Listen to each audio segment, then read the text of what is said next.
Saya sih sebetulnya politik.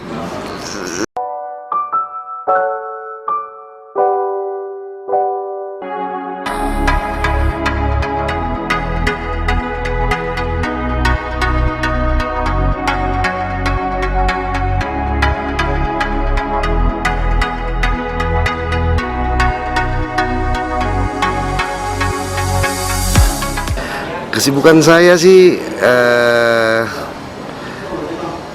masih tetap menjadi penyanyi, menjadi entertainment, bikin musik, terus saya memproduksi orang juga. Kemudian saya membangun bisnis kecil-kecilan sebagai entrepreneur, buat kafe, terus menjadi konsultan di ada pembangunan sekolah musik juga, masih nggak jauh juga dari musik. Dan ada beberapa ke depan saya mencoba untuk menjadi produser di film. Kalau saya bilang sih untuk bermusik itu sudah lumayan buat saya ya, karena ada beberapa sampai sekarang pun kayak gitu, dan musik pun tidak akan pernah bisa hilang dari dalam diri saya karena itu sudah menjadi darah buat saya. Kenapa saya harus berbisnis? Karena itu hal yang baru buat saya, karena ini suatu tantangan juga buat saya. Bagaimana saya lihat orang di luar sana menciptakan sesuatu hal, punya ide, kreativitas. Karena bisnis itu nggak lepas dari ide, dari kreativitas. Dimana sekarang ini Jakarta sudah penuh banget dengan slot-slot berbisnis orang. Jadi kita bagaimana otak ini berputar untuk lebih kreatif lagi. Jadi kita mencari sesuatu untuk bagaimana kita bisa tough, kita bisa memajukan diri kita sendiri. Yang gue rasa kayaknya orang seniman, orang artis semua punya bisnis gak sih? Ya, Inul Daratista, semua mereka punya bisnis karaoke. Lebih menyentuh ke apa yang mereka jalani sekarang nih, bidang apa yang mereka jalani sekarang. Jadi sah-sah aja sih sebetulnya, dan saya rasa the last choice buat bahwa musisi, buat seniman lah, itu memang berbisnis. Oke. Sekarang ini kita ada di Glassmaker. Jadi Glassmaker ini kita ada beberapa orang yang pemegang saham di sini. Saya termasuk salah satunya. Konsepnya lebih monokrom coffee shop gitu. Memang tempatnya agak sedikit lebih luas. Kita nggak tahu sebetulnya lebih ke resto atau ke coffee shop. Tapi yang jelas ini digabungin. Lebih tempat nongkrong, lebih tempat meeting point buat orang-orang yang nanti mau melanjutkan sesi berikut. Jadi kalau meeting point di mana orang kumpul di sini dulu, ketemu di sini dulu, baru next mereka bisa ke other place maksudnya. Jadi di sini diciptain buat orang biar lebih relax, lebih santai, dan harus coba rasa kopinya, pasti beda.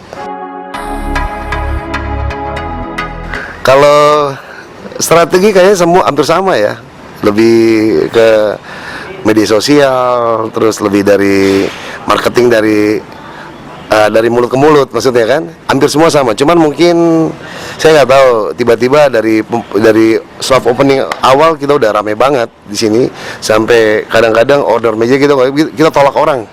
Sorry Pak, udah close. Oh sorry Pak, bukan close, udah penuh Pak. Dapur kita lagi bermasalah. Jadi kita akhirnya nolak orang. Itu bukan berarti nolak rezeki, bukan, tapi memang space-nya udah nggak cukup. Yang gua rasa, gua nggak tahu itu dari mana. Yang jelas kita dengan prosedur, dengan strategi, cuman itu aja sih, lebih ke marketing dari mulut ke mulut, kemudian kita branding, terus lewat sosial media dan lain-lain. Jelas, iya. Kalau Glass punya sesuatu yang unik juga. Glass menampilkan ada beberapa rasa minuman taste yang beda dengan kopi-kopi lain. Seperti ini. Apa nih sekarang? Ini sea salt. Jadi dia creamy gitu. Krimnya dipakai Dipakai garam laut di krimnya. Untuk makanan ini di depan kaburnya katanya salah satu. Ini juga salah satu favorit. Ini namanya pisang karamel. Di ini, wah pokoknya gitulah, dipakai bumbu tersendiri, maksudnya racikannya tersendiri. Good. Sampai semut loh. Saya sih sebetulnya politik saya belum mencoba main politik karena dari dalam diri sendiri ya. Kalau bicara politik tuh dari dalam hati kita dulu, kita benerin dulu baru kita bisa benerin orang lain gitu loh. Betul, saya lagi kebetulan saya punya partner di Papua, ada Bapak Ernest Yawalata. Kita berdua lagi mencoba berkolaborasi untuk buat satu film.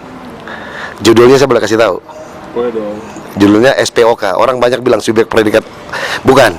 Spock itu kita ambil dari bahasa Belanda, dan sana tuh memang Spock itu udah banyak yang tahu gitu, bahwa kita bicara Spock itu adalah bicara hantu. Jadi film yang saya mau buat ini adalah film horor thriller.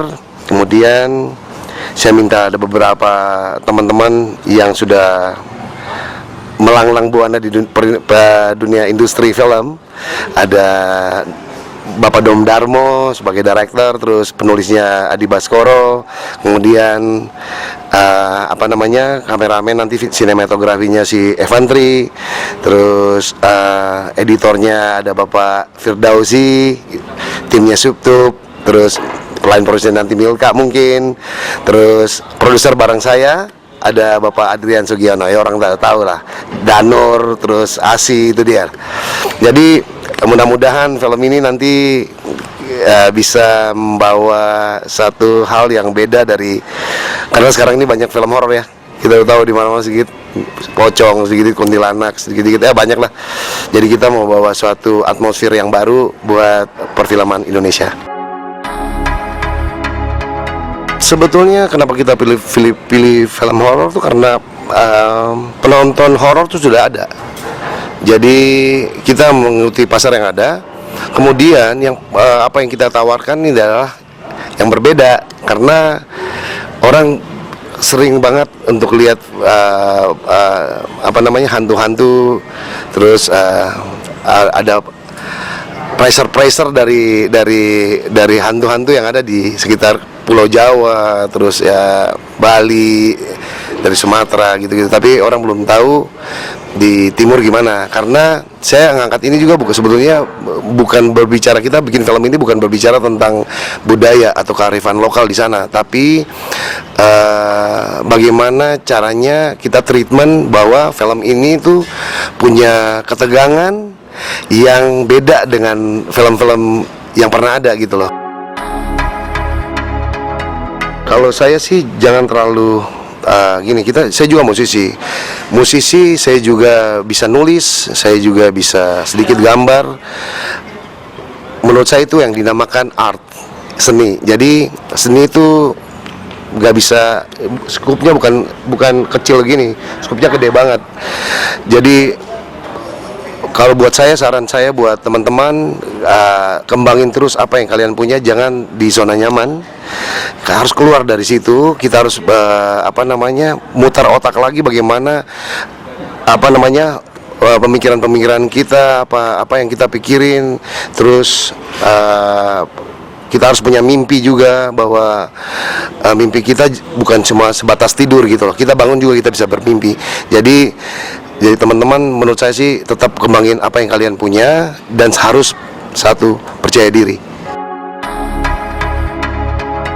Kalau saya sih memang saya bangun, saya sendiri sebagai orang punya investasi. Kalau berbicara investasi bukan hanya uang. Kalau saya dari pertama etika kita membangun networking kita dari etika. Kedua, kita harus trust, kita harus percaya sama orang. Kita harus buat kepercayaan juga buat orang lain. Saya rasa kalau memang kita udah punya modal ini, kita mau kemana-mana, mau masuk dalam kalangan apa aja, kita pasti akan diterima. Menurut saya sih seperti itu. Jadi harus punya percaya diri, kemudian kita harus bangun komunikasi yang baik, Dan kita harus bikin orang supaya orang trust sama kita. Itu aja sih. Karena itu modal saya, harus percaya diri. Kalau kita nggak percaya diri, maaf, kalau kita nggak percaya diri berarti ya sudah, hidup Anda akan begitu-begitu aja. Buana Pascal. Saya Buana Pascal. Thank you so much. Terima kasih banyak, Bro David. Thank you.